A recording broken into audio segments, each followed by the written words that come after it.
Welcome to episode 1 of Mastering Your Munchies.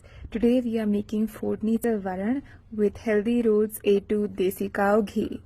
If you are a new cook, follow this page for more such recipes. First we are going to heat the pan, add some oil, then add the Healthy Roots A2 Desi Cow Ghee. We've added oil to the pan so the ghee does not burn. Now we add 2 tablespoons of ghee to the oil.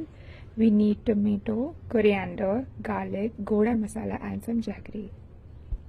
To the heated oil and ghee, we add mustard seeds, cumin seeds, then garlic, some red chili powder, goda masala. Now we just cook the garlic and add the tomatoes after it and let the tomato cook.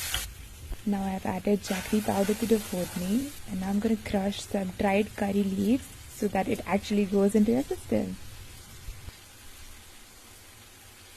Now I'm going to add the pre-made varan to the fordni.